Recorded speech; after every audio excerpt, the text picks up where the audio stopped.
민수는 새로운 테스트 데이터를 처리하느라 여념이 없었다. 지루하지만 그에게는 꼭 필요한 작업이었다. 그의 팀이 한 달 동안 공들여 제작한 테스트 차량의 성능을 검증하는 일은 따분했지만 분석을 위해 정보를 대조하고 도표화하는 과정은 피할 수 없었다. 한창 작업에 몰두하고 있을 때 그의 휴대폰이 문자 알림과 함께 진동했다. 처음에는 발신자가 누구인지 신경 쓰지 않았다. 잠시 업무를 멈춘 뒤에야 화면으로 시선을 돌렸다. 알림창에 뜬 내용을 확인하자 호기심이 일었다. 그는 휴대폰을 집어들었다. 지역 번호가 찍힌 낯선 번호였다. 처음에는 스팸 메일이라 생각하고 무시하려 했으나 혹시나 하는 마음에 다시 생각에 잠겼다. 어쩌면 아직 저장되지 않은 동료의 개인 번호일지도 몰랐다. 문자를 확인한 순간 민수의 당혹감은 곧 경악으로 바뀌었다. 화면에는 노골적인 음란 사진이 떠 있었다. 예상치 못한 내용에 정신을 차리는데 시간이 좀 걸렸다. 근접 촬영된 사진이었다. 여성의 은밀한 부위가 선명하게 노출되어 있었고 최근의 사진인 듯했다. 함께 적힌 문구에는 자세히 봐. 브래들리 댐에 60까지 오면 기회가 있어 라고 적혀 있었다. 처음에는 잘못 전송된 광고 문자라고 생각했다. 단순한 유혹이나 장난이라 여기며 이 상황을 흥미롭게 넘기려 했지만 사진을 자세히 들여다보던 민수는 심장이 솟는 것 같았다. 사진 속 여성의 은밀한 부위 근처에 있는 작은 점 때문이었다. 그것은 의심의 여지 없이 그의 아내 지수의 것이었다. 민수는 자신이 본 것을 부정하려 필사적으로 노력했지만 증거는 그의 확신을 더욱 굳건하게 만들 뿐이었다. 진위 여부에 대한 의문이 머릿속을 맴돌았다. 지수는 오늘 중요한 업무 회의를 위해 부산으로 내려갔어야 했다. 업무는 매우 중요했고 지수의 적극적인 참여가 필요했다. 그런데 여기 그 반대를 암시하는 사진이 있었다. 시계는 오후 5시 15분을 가리키고 있었고 문자가 전송된 시간은 지수의 비행기가 김해공항에 착륙할 예정 시간과 일치했다. 오후 4시 30분에 부산에 도착했어야 했고 보통은 도착하자마자 호텔 체크인을 했을 시간이었다. 감정의 소용돌이 속에서도 그녀가 팀원들과 일정을 조율하느라 바쁠 것이라 생각하려 애썼다. 민수는 다음 행동을 결정하기 전에 답장을 보내기로 했다. 특별할 것 없는 결정이었지만 가장 논리적인 선택이었다. 당신 누구야? 이 사진은 어떻게 얻었지? 어디서 만나야 해? 민수는 퇴근 준비를 서두르며 브래들리라는 네츠로 가기로 굳게 결심했다. 어떻게든 끝장을 보겠다는 마음으로 지수에게 문자를 보냈다. 비행기는 잘 탔어? 나 오늘 밖에서 저녁 먹고 싶은데 시간 날 때 전화 줘. 그는 상황이 순조롭게 흘러가기를 바라며 차로 향하는 동안 조용히 정보를 수집했다. 그때 휴대폰이 다시 진동했다. 지수라고 생각했지만 확인해보니 수수께끼의 발신자로부터 온 답장이었다. 거기서 기다릴게. 하지만 나보다 훨씬 흥미로운 사람을 만나게 될 거야. 압도적인 감정에 휩싸인 그는 휴대폰 지도를 확인하며 차를 몰았다. 브래들리스까지는 30분 거리였고 이미 시간은 5시 40분이었다. 그는 6시 직후에 도착했다. 시간의 중요성은 확실치 않았지만 가는 길에 문자를 보낸 사람이 만나라고 한 대상을 놓치지 않기를 바랐다. 그때 다시 휴대폰이 진동했다. 이번에는 지수의 문자였다. 팀원들이랑 즐거운 시간 보내고 있어. 자기 전이나 나중에 전화할게. 사랑해. 민수는 그 대화를 머릿속에서 지워버렸다. 그의 모든 집중력은 브래들리에서의 만남과 오후 6시 12분에 그의 아내가 도착할 것을 알고 있는 발신자의 정체에 쏠려 있었다. 주차를 하는 그의 심장이 요동쳤다. 발신자는 누구를 찾아야 할지 단서를 주지 않았지만 민수는 누구든 자신을 찾아올 것이라 생각했다. 누군가 자신을 알고 접근해 올 것이라는 생각. 그리고 그곳에 더 흥미로운 사람이 있다는 말이 그를 더 불안하게 만들었다. 발신자는 민수가 모르는 정보를 쥐고 있는 것 같았고 그는 진실을 찾을 다른 방법 없이 함정에 빠질까봐 두려웠다. 아내의 은밀한 부위 사진은 그를 혼란에 빠뜨렸다. 그는 아내를 전적으로 신뢰했고 그들의 관계가 만족스럽다고 생각했었다. 하지만 누군가 그런 사진을 가지고 있다는 사실에 대한 유일한 설명은 너무나 끔찍했고 진실을 확인하기까지 이제 몇 분 남지 않았다. 군 안으로 들어서는 그의 마음은 공포로 가득 찼다. 침침한 조명에 눈이 적응할 때까지 기다렸다. 익숙하지 않은 구조였기에 입구에서 주위를 살폈다. 정면에는 넓은 다이닝 공간이 있었고 왼편에는 바카운터가 있었다. 바 끝자리에 앉아 생맥주 한 잔을 주문하고 식사 공간을 훑어보았다. 그때 방금 주문을 받은 남자가 웃고 있는 사람들이 모인 테이블로 향하는 모습이 눈에 들어왔다. 그리고 그곳 깔끔하게 차려입은 남자로부터 술잔을 건네받으며 앉아있는 지수를 발견했다. 그녀는 작은 블랙 드레스에 진주 목걸이를 하고 환하게 웃고 있었다. 민수는 기계적으로 움직여 그녀가 앉아있는 테이블로 다가갔다. 그를 발견한 지수의 표정은 따뜻한 미소에서 경악과 공포로 바뀌었다. 민수는 아랑곳하지 않고 테이블로 다가가 그 옆에 앉아있던 말끔한 남자의 머리채를 왼손으로 낚아챘다. 거세게 잡아당기자 남자는 술잔을 떨어뜨리며 비명을 지르고 비틀거리며 뒤로 물러났다. 민수가 그를 끌어당기며 오른손으로 주먹을 날리려 하자 남자는 재빨리 몸을 피했다. 민수의 손길에서 벗어난 진호는 민수가 다음 행동을 취하기 전에 바닥에 나뒹굴었다. 가까이 다가간 민수는 그가 진호라는 사실을 알아보고 엄하게 경고했다. 가만히 있어.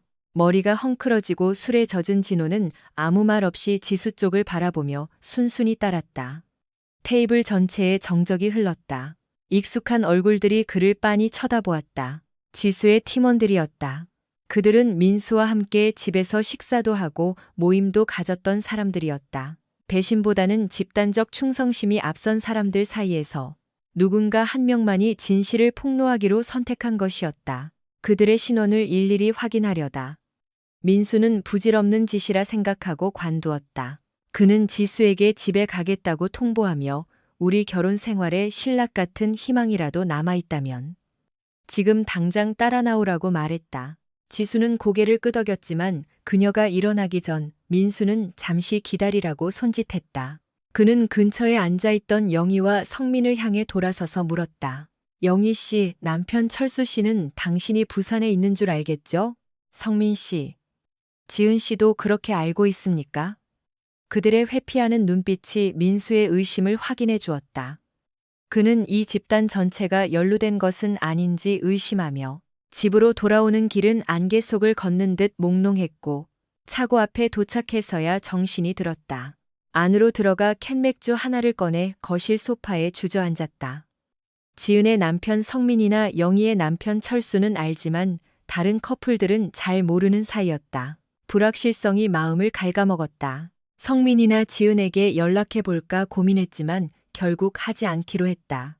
대신 짧은 문자를 보냈다. 지수 여행 계획이 바뀌었다고 하네. 진호한테 연락해보는 게 좋겠어.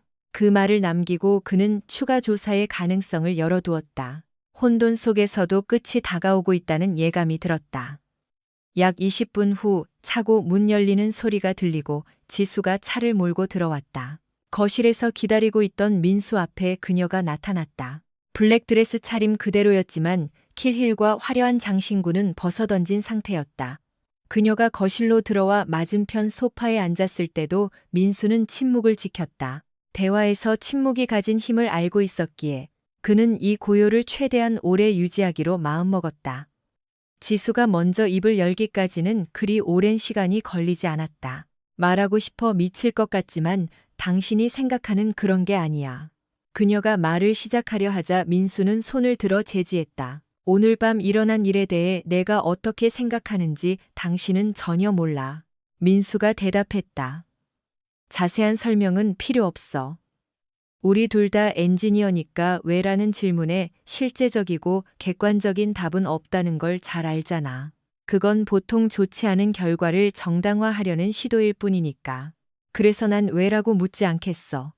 대신 더 단순한 것부터 시작하지. 얼마나 됐어? 몇 번이나 그랬지?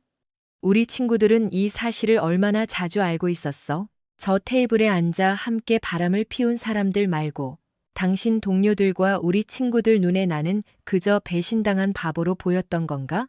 민수 씨 그런 게 아니야. 지수가 반박했다. 우리 팀 여행 계획이 틀어졌고 집에 갔다가 내일 다시 출발하는 대신 진호 씨가 도시에서 하루 쉬고 가자고 제안한 거야. 나머지 팀원들은 안 보이던데 다 어디 갔어? 민수가 물었다. 그 소식을 듣고 몇몇은 집에서 하룻밤 더 자고 내일 공항에서 만나기로 했어. 그녀가 시인했다. 하지만 당신은 나를 속이기로 했지. 민수가 지적했다. 진호랑 꽤 친해 보이던데. 저 스타 엔지니어랑 당신 사이에 대체 무슨 일이 있는 거야? 나한테 말하려는 그 이상한 프로그램 매니저 말인데. 우선 진호 씨는 괜찮아. 브래들리 사장님한테 고소하지 말라고 잘 설득했대. 그녀가 짐짓당당한 말투로 말했다.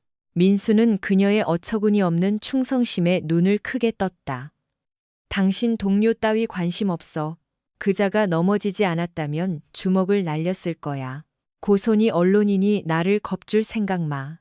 나도 예전에 유치장에서 하룻밤 자본 적 있어. 그건 상관없어.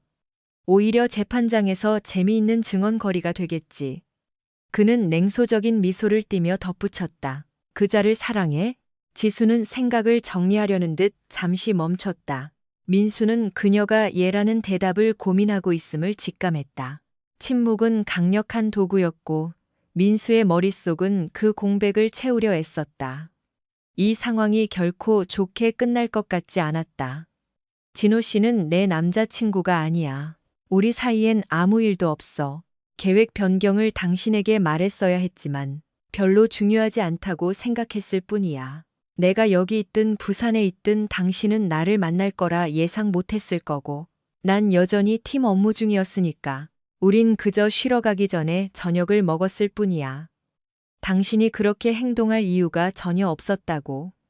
당신은 팀원들 앞에서 나를 망신시켰어. 그녀는 상황을 모면하려 뻔뻔하게 거짓말을 늘어놓았다. 민수는 휴대폰 잠금을 해제하고 문자를 열어 탁자 너머로 밀어주었다.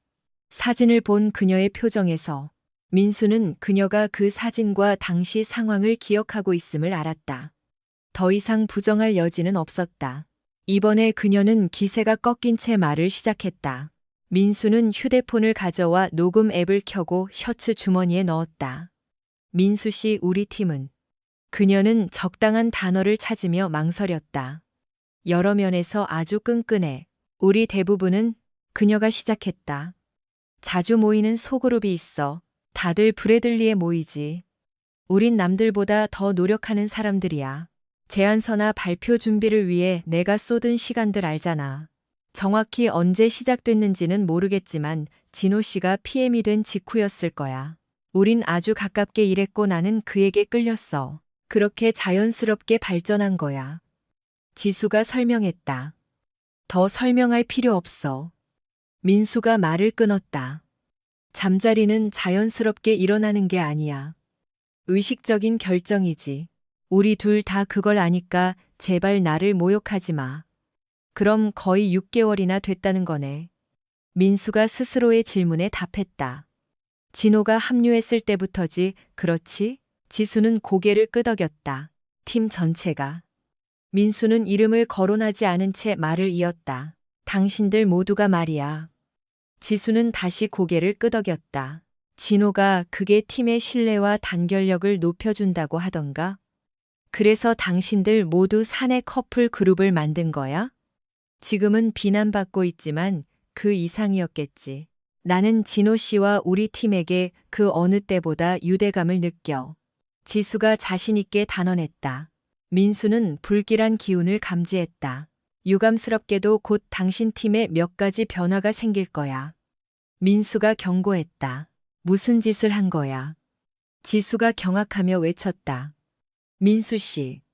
다른 사람들을 끌어들이는 건 상처만 더 키울 뿐이야. 그들이 스스로 선택하게도. 우린 우리 문제에 집중해야 해. 난 침묵하며 공범이 될 생각 없어. 성민 씨나 지은 씨가 걱정돼. 사실 지금은 영희나 철수보다 그들이 훨씬 좋아졌거든. 민수가 대답했다. 이미 문자를 보냈어. 일정이 바뀌었다고 알려줬으니 배우자와의 문제는 그들이 알아서 하겠지. 나는 내 결정을 감당할 수 있어, 민수 씨. 우린 CR 잉크 역사상 가장 유능한 팀이야. 그녀는 거의 소리를 지르다시피 했다. 당신도 혜택을 받잖아. 우리 팀 모임이 수요일에 있다고 해서 당신이 손해본 건 없었어. 난 당신이 원할 때 한 번도 거절한 적 없으니까. 그래서 팀원들이랑 조금 일찍 잤을 뿐이야. 당신이 나한테 보여준 그 사진 못 봤어? 그게 궁금해? 그녀가 비웃었다. 진호 씨가 나랑 일을 끝낸 직후였어. 맞아, 그 사람이 내 안에 있었지. 당신의 사랑하는 아내인 나 말이야. 사진엔 안 나왔지만 영희가 내가 구강 성교를 해주기 직전에 찍은 거야. 이제 알겠어? 당신은 한 번도 두 번째였던 적이 없고 다른 남자의 흔적을 맛본 적도 없어. 당신이 몰랐다면 아무 일도 없었던 거나 마찬가지잖아. 안 그래? 민수는 아내의 기만과 자신의 무지가 이토록 적나라하게 드러나자 충격에 빠져 듣고만 있었다. 단지 당신이 알게 됐다는 이유로, 당신의 그 하찮은 자존심이 상했다는 이유로 나와 우리 팀이 이룬 모든 것을 망치겠다는 거야? 지수는 도끼를 품고 소리를 질렀다. 민수는 지수가 팀을 변호할 때마다 심장 박동이 빨라지는 것을 느꼈다. 황당하게도 민수의 분노는 매 초마다 커져만 갔다. 브래들리에서 돌아오는 길에 아주 잠깐 진호를 딱 한 번만 용서해 줄 수도 있지 않을까 생각했었지만 그 생각은 순식간에 사라졌다. 더 이상 들을 필요도 듣고 싶지도 않았지만 지수는 막무가내였다. 아니, 절대 안 돼. 당신을 그냥 두지 않겠어.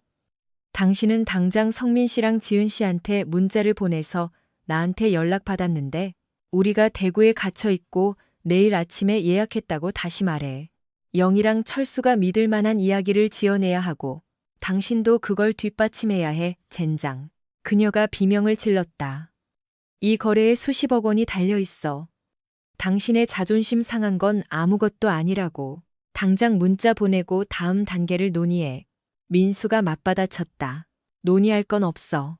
당신은 지금 당장 나가. 당신과 그 리더 진호를 포함한 꼬여버린 팀이랑 하고 싶은 대로 다 해. 우린 끝이야. 이번 주 내로 변호사를 선임해서 절차를 밟을 거야. 재산은 깔끔하게 5호로 나누지. 당신 퇴직금은 당신이 갖고 내 것도 내가 가질 거야. 민수는 선언했다. 자, 이제 가. 다른 조건이라도 있어? 그 조건들을 잘 활용해서 부산으로 가서 당신 팀이랑 또 한 번 승리를 쟁취해보라고, 민수 씨. 제발 그 문자 좀 보내줘. 지수가 훨씬 부드러워진 목소리로 애원했다. 지금 발표 전까지 성민 씨나 지은 씨의 협조를 얻지 못하면 회사는 수십억 원을 날리게 돼. 당신과 나도 수천만 원, 어쩌면 수억 원의 수수료와 보너스를 놓치게 된다고. 그 돈이면 우리 둘이 얼마나 많은 곳을 여행할 수 있을지 상상해봐. 이번 일은 그냥 잊고 예전처럼 나를 믿어줘. 제발 민수 씨. 저 하찮은 만남들에 대한 말도 안 되는 집착 때문에 우리를 망치지 마. 진호 씨가 그러는데 난 조만간 이사로 승진할 거래. 지금 이 상황에서 내가 할 일은 몇 년 더 실적을 내는 것뿐이야. 당신도 내가, 아니 우리가 잘 되길 바라는 거 아니었어? 그녀가 간절히 매달렸다. 그냥 가라고. 민수가 간신히 말을 내뱉는 순간 등 뒤로 묵직한 충격이 전해졌다.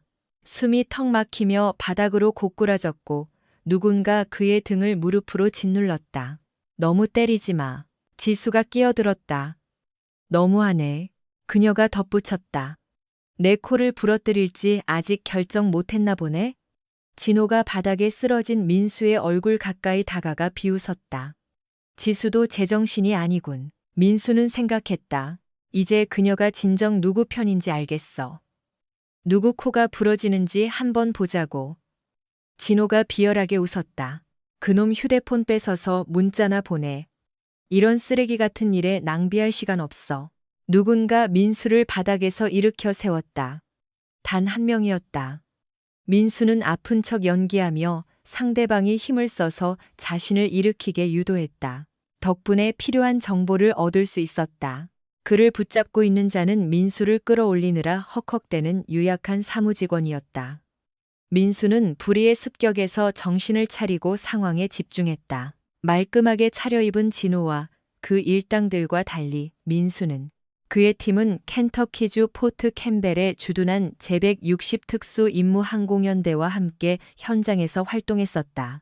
그의 엔지니어 팀이 그들과 같은 수준은 아니었지만 테스트 임무를 수행하며 비행 요원들과 시간을 보낸 덕분에 숙련된 전문가들의 지도 아래 체력을 단련할 수 있었고 민수의 팀이 개량한 항공기를 타고 실전 임무에 투입되기도 했었다. 이런 사람들이 당신 집 문 앞에 나타난다면 그것은 당신의 세상이 끝났음을 의미했다. 민수와 그의 팀은 접근 및 그 이상의 임무에 필요한 장비를 설계했었다. 위험 지역을 빠져나오는 것이 관건이었고 그들은 자신들의 개량 장비가 성공적인 임무와 전원 무사 귀환에 기여했다는 사실에 자부심을 느꼈다. 160연대 요원들과 용감한 대원들은 민수팀의 노고를 높이 평가했으며 그 중에서도 최상사 트로이 베이켄은 가장 경외받는 인물이었다. 최상사는 부대 내에서 전설적인 존재였다. 신병부터 고위 장교에 이르기까지 전 세계를 돌며 임무를 완수한 그를 존경했다. 그는 결코 대원을 버리지 않는 것으로 유명했으며 그 명성은 한 사건으로 굳어졌다. 콜롬비아에서의 임무 당시 최상사는 신참 소위에게 첫 임무인 만큼 팀원들 곁을 떠나지 말라고 지시했다. 무장단체의 기습이 시작되었고 최상사는 소위가 신참치고는 잘하고 있다고 생각했다. 하지만 이내 머리에 부상을 입고 바닥에 쓰러진 그를 발견했다.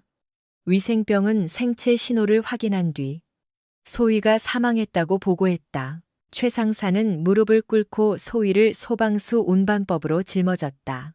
위생병이 거듭 사망 사실을 알리자 최상사는 위생병에게 이렇게 답했다. 그럴지도 모르지. 하지만 그는 우리와 함께 집으로 갈 거다. 위생병은 최상사가 제정신이 아니라고 생각했다. 울창한 정글을 뚫고 5km 넘는 거리를 이동해 착륙 지점까지 가야 하는 상황에서 무사 귀환조차 장담할 수 없는데 시신까지 챙기는 것은 무모한 결정처럼 보였다. 위생병의 생각을 읽은 최상사는 그를 안심시켰다. 빌리, 내가 너라도 똑같이 했을 거다. 내가 필요할지 모르니 내 곁에서 떨어지지 마라. 그 후 일어난 일은 전설이 되었다. 기지에 도착했을 때 위생병은 의사에게 소위의 사망을 알렸다. 의사는 고개를 끄덕이며 주머니에서 손전등을 꺼냈다. 위생병은 죽었다던 소위의 눈동자가 강렬한 불빛 아래 수축하는 것을 보고 경악했다. 의사는 신속하게 소위를 수술실로 옮기며 위생병에게 진단을 다시 검토해 보겠냐고 물었다. 그는 불사신이었다. 말수는 적었지만 그가 입을 열면 모두가 경청했다. 그는 편의주의와 쉽게 버려지는 시대의 유물 같은 존재였다. 그는 정교하게 다듬어진 단 하나뿐인 사람이었다. 그리고 그는 임무 사이의 긴 휴식 시간 동안 민수와 그의 팀에게 특별한 관심을 기울이는 듯했다. 그는 민수 팀에게 기본적이지만 효과적인 맨손 격투 기술을 가르쳐주며 감사를 표했다. 그는 엔지니어들에게 혹시 모를 상황에 대비해 몇 가지는 알아두라고 조언했다. 너희가 겪을 가장 큰 위협이 고장난 복사기나 종이에 베이는 상처 정도라는 건 알지만 이 일을 계속하다 보면 험악한 곳에 갈 수도 있다. 그때 그런 험악한 놈들을 마주친다면 이 기술들이 실질적인 도움이 될 거다. 최상사가 팀에게 설명했다. 하지만 민수야, 종이에 베이는 게 내 인생에서 가장 무서운 일이길 바란다. 민수는 숨을 고르며 자신을 붙잡은 자의 소나귀 안에서 순응하는 척했다. 동시에 최상사가 가르쳐준 격투 기술을 떠올렸다. 무력함을 느끼며 그저 매를 맞아야만 하는 상황이 올 수도 있다. 불행히도 그런 일은 일어난다. 중요한 것은 매를 맞으면서도 반격할 수 있다는 사실을 기억하는 것이다. 공격자보다 더 영리하게 행동하면 된다. 민수는 가르침을 기억하며 교묘하게 저항했고 자신을 붙잡고 있는 남자의 힘을 서서히 약화시켰다. 휴대폰 내놔. 민수. 진호가 그를 쏘아보며 요구했다. 이제 알겠지? 내가 네 아내랑 잤다는 거. 우리 팀원들 전부가 그녀랑 잤어. 영웅놀이는 그만해, 민수야. 넌 그냥 나약하고 고분고분한 범생이일 뿐이야. 내 말 들어. 팀원들이 지수한테 질릴 때쯤이면 너한테도 기회가 있을지 모르니까. 그녀가 벌어올 보너스로 누릴 호화로운 생활을 잊지 마. 지수가 바쁠 때 쓰라고 너한테 로봇 청소기라도 하나 사줄지 누가 알아? 진호는 민수를 모욕하며 굴복시키는 과정을 즐겼고 민수는 입술을 깨물며 참았다. 진호는 민수의 셔츠 위로 드러난 휴대폰 자국을 보고 위치를 다그쳤다. 민수는 오른손을 주머니로 가져가는 척하다가 강하게 몸을 뒤로 젖히며 오른쪽 뒤꿈치로 자신을 붙잡은 놈의 정강이를 걷어찼다. 상대가 비명을 지르며 고꾸라지는 사이 민수는 속박에서 벗어났다. 진호의 눈이 경악으로 커졌고 오른팔을 뻗으려 했다. 민수는 최 상사의 가르침대로 어깨를 회전시키며 진호의 안면 정중앙에 주먹을 꽂아 넣었다. 주먹 끝에서 뼈가 으스러지는 감촉이 전해졌고 진호는 코에서 피를 뿜으며 바닥으로 나뒹굴었다. 민수는 몸을 돌렸다. 주변을 살피며 다른 가해자가 누구인지 확인하자. 철수가 바닥에 누워 다리를 붙잡고 울부짖고 있었다. 그는 다리가 부러진 것 같다며 신음했다. 민수는 철수의 다리를 강하게 짓밟아 비명을 지르게 만들었다. 이제 의심의 여지가 없겠지라고 덧붙였다. 다시 몸을 돌리자. 진호가 두 손으로 얼굴을 감싼 채 무릎을 꿇으려 애쓰고 있었다. 민수는 진호의 귀에 대고 속삭였다. 코가 제대로 나간 것 같네. 팀을 위해 희생하고 싶진 않았는데 말이야. 그러고는 다시 한번 강력한 주먹을 날렸다. 진호의 관자놀이를 강타한 일격에 그는 정신을 잃었다. 아드레날린이 솟구치고 숨이 가빴다. 민수는 거실을 훑으며 지수를 찾았다. 그때 등과 목에 묵직한 타격감이 느껴졌다. 그는 한쪽 무릎을 꿇으며 새로운 공격자를 향해 몸을 돌렸다. 지수가 무거운 무쇠 프라이팬을 든 채 서 있었다. 그녀의 공격은 빗나가 민수의 옆구리를 스쳤다. 민수는 즉시 일어나 그녀의 손에서 프라이팬을 낚아채 던져버렸다. 지수는 민수에게 매달리며 아직 상황을 수습할 수 있다고 애원했다. 그녀는 그가 받게 될 보너스 금액을 생각하라며 그녀는 외도를 멈추고 관계를 완전히 정리하겠다고 맹세하며 예전으로 돌아가자고 제안했다. 민수는 왼손으로 뒷목을 문지르며 그녀를 빤히 쳐다보았다. 그녀의 급격한 태도 변화에 경악을 금치 못했다. 마치 영화 더싱에 나오는 변신 외계인처럼 그녀는 새로운 도전이 닥칠 때마다 그에 맞춰 적응하고 있었다. 그 생각에 민수는 냉소적인 미소를 지었지만 그녀는 그 미소를 동의의 표시로 오해했다. 지수가 민수를 껴안으려 다가오자 민수는 왼손으로 그녀를 제지했다. 잠시 고민하던 그는 오른손으로 그녀의 코를 단호하게 내리쳤다. 지수의 코뼈가 부러지는 소리가 났지만 그녀는 기절하지 않았다. 그녀는 비명을 지르며 바닥으로 쓰러졌다. 민수는 그것이 지독하게 아플 것이라고 생각했다. 눈물로 시야가 흐려지고 숨쉬기 힘들며 사방에 피가 튀는 그 고통 말이다. 지수는 괴로워하며 왜 자신을 때렸느냐고 따져 물었다. 민수는 전혀 미안한 기색 없이 때릴 수 있는 능력이 있으니까 때린 것이라고 차갑게 답했다. 그는 이 모든 과정을 계속 녹화했다. 설령 자신이 나쁘게 묘사될지언정 자신의 행동을 정당화할 증거는 충분하다고 확신했다. 결단력 있는 행동에 대한 최 상사의 조언을 되새기며 민수는 거실을 둘러보았다. 공포에 질린 철수와 코피를 막으려 애쓰는 지수의 모습이 보였다. 다른 이들이 얼어붙어 있는 동안 민수는 한 사람의 생명을 구한 것에 성공했음을 자각하며 최 상사에게 공을 돌렸다. 민수는 철수와 그의 연인, 그리고 철수 씨가 겪게 될 후폭풍에 대해 언급하며 놓쳐버린 기회와 잠재적인 경제적 손실에 대해 냉소적인 유감을 표했다. 경찰에 신고했을 때의 파장을 고려하던 그는 결정을 내렸다. 민수는 지수를 몰아세울 기회를 놓치지 않기 위해 신고를 늦추고 그녀 곁에 무릎을 꿇었다. 코피를 늦게 하는 법을 알려주었지만 아드레날린이 빠져나가자 갑자기 기운이 빠지는 것을 느꼈다. 다 안다고 생각했던 여자 앞에 마주 앉아 민수는 그녀의 행동을 추궁했다. 지수의 기만이 대체 어디까지인지 의문이 들었고 배신감에 실망을 감추지 못했다. 그는 그녀의 야망, 특히 부사장이 되고 싶어 했던 욕망에 대해 물었다. 지수는 민수만 동의했다면 그럴 가치가 있었을 것이라고 시인했다. 그녀는 이번 사건으로 인해 자신의 앞길에 차질이 생긴 것에 대해 유감을 표했다.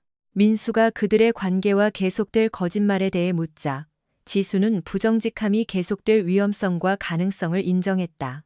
지수는 진호가 민수의 고지식한 도덕성과 이상적인 관점이 성공의 걸림돌이 될 것이라 경고하며 그 영향력에서 벗어나야 한다고 조언했음을 털어놓았다.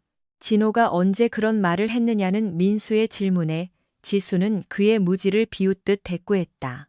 민수의 침묵에도 불구하고 지수는 커리어 성장에 대한 자신의 견해를 계속 쏟아냈다. 민수의 조언을 따랐을 때는 그저 몇 마디 칭찬뿐이었지만 영희의 조언을 듣고 나서야 직장 여성에게 무엇이 진짜 효과적인지 알게 되었다고 밝혔다. 지수는 커리어를 위해 성을 이용하는 것이 효과적일 뿐만 아니라 더 즐겁기까지 하다고 주장했다. 민수는 이 모든 대화를 여전히 녹음하고 있었다. 정보를 정리한 민수는 지수의 행동 순서에 의구심이 생겨 진호가 나타나기 전부터 이런 일이 시작된 것인지 물었다. 지수는 민수의 이해력에 짜증을 내며 CR 입사 1년 후 회사 크리스마스 파티 때부터 이미 시작된 일이라고 폭로했다. 그때부터 지금까지 이 방식을 고수해왔다는 점을 강조했다. 잠깐, 사장이랑도 잤다는 거야? 민수가 믿기지 않는 듯 물었다. 그래, 민수야. 아트 대표 진호, 철수. 내 커리어에 도움될 만한 팀원 누구라도 잠자리를 공유하는 건 돈 한 푼 안 들어. 게다가 가슴 골만 살짝 보여줘도 당신들을 조종하는 건 식은 죽 먹기거든. 내가 원하는 대로 당신들을 끌어들일 수 있고 내가 필요한 곳으로 인도할 수 있어. 그녀가 말했다. 지금이라도 모든 걸 깨달았으니 다행이네. 우린 이미 아트 대표에게 우리가 여기 있다는 걸 알렸어. 지금쯤 그는 남은 팀원들을 모아 우리가 왜 자리를 비웠는지 꾸며낼 가짜 시나리오를 만들고 있을 거야. 우리 없이 발표를 해야겠지만 구매 담당자들에게 쏟은 특별한 노력이 빛을 발하겠지. 민수는 속으로 자문했다. 정말 이 이야기를 더 들어야 하나? 에라, 모르겠다. 그 특별한 노력이란 거 당신이 늘 적극적이었던 건 인정하지. 민수가 부추겼다. 정말 쉬웠어. 노력이라고 부르기도 민망할 정도지. 그녀가 웃었다. 그게 다야?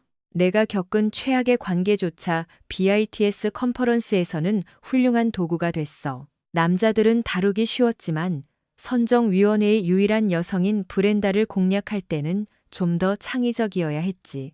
웃기게도 난 여자까지 유혹할 수 있었거든. 거기에 늙은 진호를 끼워 넣어 반전을 줬지. 그녀는 꽤 호기심을 보였고 계약만 따내면 앞으로 함께 일하면서 더 재미있는 일들이 많을 거라고 속삭이며 키스를 시작하자. 모든 게 해결됐어. 이미 선정위원회는 우리 손안에 있는데 왜 이런 짓까지 해야 했냐고? 이미 다 짜인 판인데 왜 이렇게 강압적인 수단까지 쓴 거야? 민수가 물었다. 그건 진호 그 멍청이 아이디어였어. 난 그냥 당신 기분만 맞춰주고 비행기 시간에 맞춰 돌아가겠다고 했는데 그자가 자기가 대장인 양 굴었단 말이야. 봐, 그 결과가 이거야. 승리한 팀의 주역이 되는 대신 난 다시 집에서 그림이나 그리게 생겼잖아. 아까 말했듯이 치료가 필요하지만 시간이 좀 걸리겠어. 당신은 나를 그렇게 헐값에 살 순 없을 거야. 그녀가 말했다. 아마 그렇겠지. 지수가 대꾸했다. 그래도 비행기 시간엔 맞출 수 있을 거야. 아니, 당신 절대 그 비행기 못 타. 민수가 선언했다. 진호가 상황 파악이 빠르다는 점을 떠올리며 민수는 지수에게도 통신 장비가 있을 것이라 짐작했다. 듣고 있어? 난 지금 경찰에 신고할 거야. 여기엔 분명 형사 범죄가 얽혀 있고 아직 사기 문제까진 건드리지도 않았어. 그거 연방정부 계약 아니야? 민수가 진지하게 물었다. 그래, 연방정부는 그런 문제에 자비가 없지. 당신은 그걸 뭐라고 부르더라? 특별한 노력? 당신들 법무팀이 대단하긴 하겠지만 다른 해결책도 있을 거야.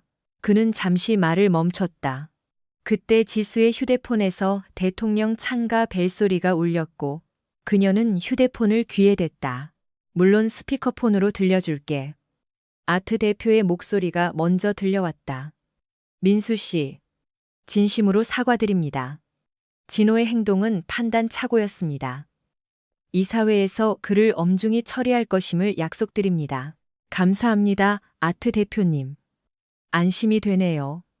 이사회에서 폭행과 사기 문제를 심각하게 다루신다니 다행입니다. 민수 씨, 그건 모두 안타까운 혐의들일 뿐입니다. 변호사들만 배불리는 일이죠. 아무도 골치 아픈 일을 원치 않습니다. 벌금 좀 내면 끝날 일이죠. 진호와 철수는 사회봉사나 좀 하겠지만 결국 당신은 이혼하고 재산의 절반만 갖게 될 겁니다. 민수는 진지하게 설명했다. 이 이야기에 또는 이라는 선택지가 있다는 걸 눈치채셨나요? 민수가 물었다. 지수는 항상 당신이 둘 중 더 똑똑한 사람이라고 말했죠. 하지만 지수를 고용한 게 나에겐 더 즐거운 일이었지만요. 네, 민수 씨. 분명 여기엔 또는 이 존재합니다. 민수가 말을 이었다. 민수 씨, 우리 씨알은 아내의 애정에서 당신이 차지해야 할 자리를 가로챘습니다. 그리고 당신이 진실을 발견했을 때 당신은 정말 비참하고 충격적인 대우를 받았죠. 아트가 끼어들었다. 민수 씨, 경찰에 신고하는 대신 우리 합의를 보는 게 어떻겠습니까? 방금 지수의 휴대폰으로 사진 한 장을 보냈습니다. 제가 보낸 건 아니고 제 기술 팀원 중 한 명입니다. 한번 보고 나면 사라진다고 하니 얼핏 확인해 보시죠. 그러면 우리의 우호적인 관계가 회복될지도 모릅니다. 지수가 사진을 열어 민수 쪽으로 화면을 돌렸다. 거기에는 K맨 제도 은행의 이름과 한 숫자가 적혀 있었다. 아주 큰 숫자였다. 돈은 언제 입금됩니까? 민수가 묻자 지수가 대답했다. 이미 입금됐어, 민수야. 계좌번호가 담긴 이메일도 와 있을 거야. 민수 씨, 오늘 정말 힘든 하루였을 겁니다. 힘든 결정이겠지만 당신의 감정을 부정하진 않겠습니다. 지수는 정말 매력적인 여성이죠. 하지만 사람이 단번에 결정을 내릴 수는. 은행은 가능해도 사람은 안 된다는 거죠. 민수가 동의했다. 아트와 같은 상류층의 권위적인 태도에 영향을 받은 민수는 무뚝뚝하게 덧붙였다. CR에서 내 이혼 비용을 다 대십시오. 화해는 꿈도 꾸지 마시고요. 지수가 소송을 제기할 거고 그녀는 자신의 개인 자산과 연금만 가져가게 될 거라는 점을 우리 모두 알고 있을 겁니다. 그는 대답하기 전 잠시 생각했다.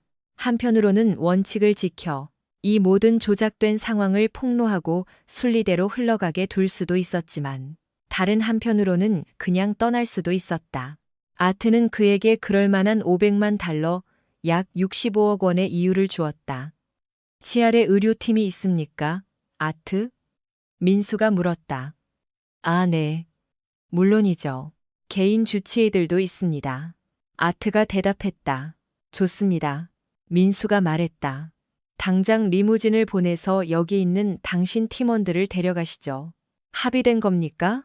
아트가 물었다. 지수도 포함해서요. 민수가 답했다. 정확합니다. 아트가 동의했다. 다 끝난 겁니까? 민수 씨? 잘 가요. 민수는 통화를 종료했다. 휴대폰을 갈무리하고 녹음 앱을 끈 뒤 주머니에 넣었다. 난 당신이 우리 방식을 이해할 줄 알았어, 민수야. 일이 다 끝나면 우린 여전히 친구나 연인으로 남을 수 있어. 그녀는 자신이 생각하는 가장 매혹적인 미소를 지으려 애썼지만 으스러진 코의 참혹함은 가려지지 않았다. 그녀의 눈가는 시커멓게 멍들었고 코 밑에는 굳은 피가 인중을 타고 턱까지 흘러내려 있었다. 민수는 그 모습이 우스워 피식 웃음이 났다. 지수는 그 웃음을 긍정의 의미로 오해하고 키스하려 몸을 기울였다. 민수는 오른손을 뻗어 그녀를 제지한 뒤 소파로 가볍게 밀쳐버렸다. 쿵 소리와 함께 그녀가 나동그라졌다. 민수는 멸시 어린 눈빛으로 그녀를 쏘아보며 감히 키스할 생각을 하느냐고 쏘아붙였다. 지수는 상처 입은 눈으로 그를 올려다보며 자신의 결정을 알렸다. 민수는 그녀가 원하는 것들을 내일까지 당장 치워버리라고 다급하게 요구했다. 문을 향해 걸어가던 그는 철수 옆에서 멈춰 섰다.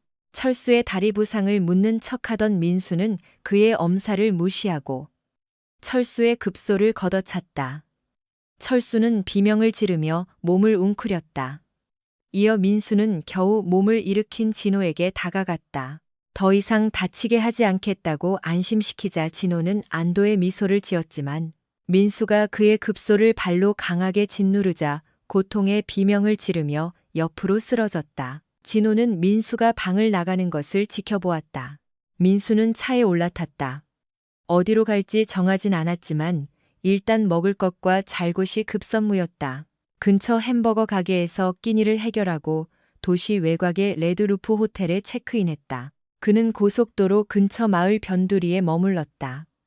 여러 부상으로 인한 신체적 고통에도 불구하고 머리가 베개에 닿자마자 깊은 잠에 빠졌다. 다음 날 아침, 그는 일찍 일어나 마지못해 몸을 일으켰다.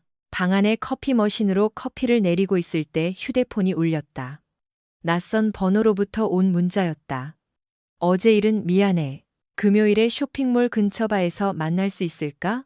바 좌석에 앉아 손을 흔들게. 갈게. 그는 대답하고 종이컵에 따뜻한 커피를 따랐다. 단호한 마음으로 커피를 마시며 노트북을 열었다. 온라인 뱅킹을 실행할 준비를 했다. 지수를 알기 전 대학 시절을 회상했다. 당시 경제학 교수는 만약을 대비해 해외 계좌를 만들어 두라고 조언했었다. 그 교수의 도움으로 그는 케이맨 제도의 은행 계좌를 열었고 이를 자신의 지옥행 자금이라 불렀다. 지난 10년 동안 그는 꾸준히 그 계좌에 돈을 넣었고 이제 그 금액은 무려 5만 달러, 약 500만 원에 달했다. 민수는 자신의 지옥행 자금이 곧 엄청나게 불어날 것이라는 사실에 자부심을 느꼈다. 그는 보안 코드를 입력해 각 은행 사이트에 접속했고 몇 번의 조작만으로 아트가 보낸 거액의 대부분을 개인 계좌로 이체했다. 원래 계좌에는 10만 달러만 남겨두었다. 샤워를 하고 옷을 갈아입은 뒤 그는 수수께끼의 발신자를 만나러 나갔다. 민수는 정오 직후 TGI 프라이데이스에 도착했다. 안으로 들어서자 한 남자가 그를 향해 손을 흔들고 있었다. 민수 또래로 보이는 말끔하고 잘생긴 남자였다. 자리에 앉자 낯선 이가 먼저 말을 건넸다. 나한테 문자 보낸 분 맞죠? 민수가 물었다. 일이 이렇게 돼서 정말 유감입니다. 어떻게 하면 상처받지 않게 말할 수 있을지 고민이 많았어요. 남자가 시작했다. 우선 자기소개랑 지수와의 관계부터 설명해 주시죠. 민수가 답했다. 저도 그 팀원이었어요. 8년 군 복무를 마치고 작전 중 부상을 입어 치료를 받다가 의병 제대를 했죠. 6개월 전쯤 CR에 입사했고 3개월 전쯤 친구 소개로 이직 이야기를 나누다가 진호팀에 배치됐어요. 지수 씨랑 같이 일하게 됐는데 친구가 그녀의 성함을 듣더니 우리 사이에 공통된 지인이 있다는 걸 알게 됐죠. 그래서 지수 씨를 좀 지켜봐 달라고 부탁하더라고요. 처음엔 분위기가 참 좋았어요. 팀원들도 환영해줬고요. 하지만 이유를 깨닫기까지는 오래 걸리지 않았습니다. 2달쯤 지났을 때 지수 씨가 저에게 접근했거든요. 정말 아름답고 매력적인 분이었지만 그녀의 반지에 대해 묻자 그저 미소 지으며 이런 거 괜찮지 않아요? 라고 하더군요. 전 괜찮지 않았고 그때부터 우린 서먹해졌습니다. 그녀를 거절한 뒤로 저는 온갖 탐은 일만 맡게 됐고 진호와도 계속 부딪혔어요. 결국 공통 지인인 친구에게 전화해 지수에 대해 털어놨죠. 친구가 당신에 대해 말해줬어요. 아내를 이용해 돈을 벌 사람이 아니라고 하더군요. 지수가 말한 것보다 훨씬 구린 구석이 많다는 걸 당신이 알아야 한다고 생각했어요. 진호는 제가 팀에 합류하도록 설득할 때 그 사진을 보냈습니다. 일종의 보상이라면서요. 요컨대 저는 그들의 방식에 동의할 수 없었습니다. 어제 사표를 던지고 당신에게 문자를 보낸 겁니다.